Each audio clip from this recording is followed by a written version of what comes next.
Phone call తో మీ బంగారాన్ని విడిపించి ప్రెజెంట్ మార్కెట్ రేట్ కే కొని బ్యాలెన్స్ అమౌంట్ ని క్యాష్ గా లేకపోతే సమానమైన బంగారాన్ని మీకిస్తుంది అక్షయ గోల్డ్ హబ్.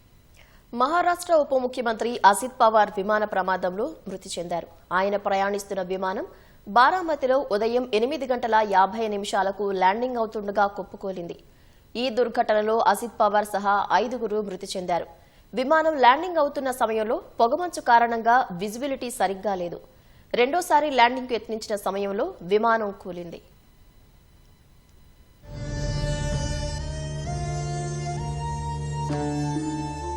మహారాష్ట్ర ఉప ముఖ్యమంత్రి ఎన్సీపీ అధినేత అజిత్ పవార్ హఠాన్మరణం చెందారు. బారామతిలో ఈ ఉదయం జరిగిన విమాన ప్రమాదంలో ఆయన మృతి చెందారు. అజిత్ పవార్ వయస్సు 66 సంవత్సరాలు. అజిత్ పవార్ ప్రయాణిస్తోన్న విమానం బారామతిలో ల్యాండింగ్ అవుతుండగా కుప్పకూలింది. ఈ ప్రమాదంలో అజిత్ పవార్ సహా 5గురు మృతి చెందారు. ఇతర మృతులను పైలట్లు captain Sumit Kapoor, captain Shambhavi Pathak, Ajit Pawar PSO Vidip Jadhav, attendant Pinky మాలీగా గుర్తించారు. ఉదయం 8:50 ఈ ప్రమాదం జరిగింది. విమానం 2 ముక్కలు కావటమే కాకుండా పెద్ద ఎత్తున మంటలు చెలరేగాయి. సమాచారం అందుకున్న వెంటనే సంబంధిత వర్గాలు ఘటనా స్థలానికి చేరుకుని సహాయక చర్యలు చేపట్టాయి.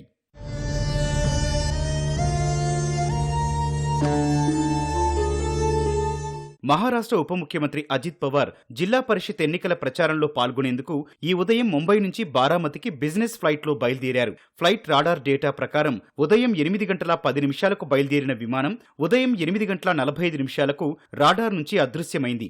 బారామతి ఎయిర్పోర్ట్లో విమానం ల్యాండింగ్ చేసేందుకు పైలట్ యత్నించగా విజిబిలిటీ సరిగ్గా లేని కారణంగా అది సాధ్యం కాలేదు. రెండోసారి ల్యాండింగ్కు యత్నించిన సమయంలో రన్వేకు 100 అడుగుల దూరంలో విమానం కూలిపోయింది. ప్రమాదం జరిగిన సమయంలో పూణే, బారామతి ప్రాంతాన్ని దట్టమైన పొగమంచు కమ్మేసినట్లు తెలుస్తోంది. వెలుతురు తక్కువగా ఉండటమే ప్రమాదానికి కారణమై ఉంటుందని అధికారులు భావిస్తున్నారు.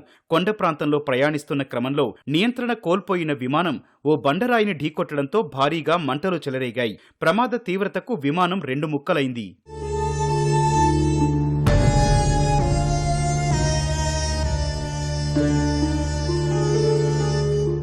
విమాన ప్రమాదం తమ కళ్ల ముందే జరిగిందని ప్రత్యక్ష సాక్షులు తెలిపారు.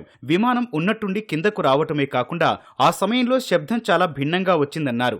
ఒక్కసారిగా విమానం కూలిపోవడంతో పాటు భారీ శబ్దంతో పెద్ద ఎత్తున మంటలు చెలరేగాయని చెప్పారు. తర్వాత కూడా 4-5 సార్లు పేలుడు శబ్దాలు వినిపించాయన్నారు. విమానంలోని వ్యక్తులను బయటకు లాగేందుకు ప్రయత్నించామని, ప్రమాద తీవ్రతకు 2 మృతదేహాలు బయటకు ఎగిరిపడినట్లు అనిపించిందని ప్రత్యక్ష సాక్షులు తెలిపారు. గాగుల్స్, చేతివాచీతో అజిత్ పవార్ను గుర్తించి బయటకు లాగామన్నారు.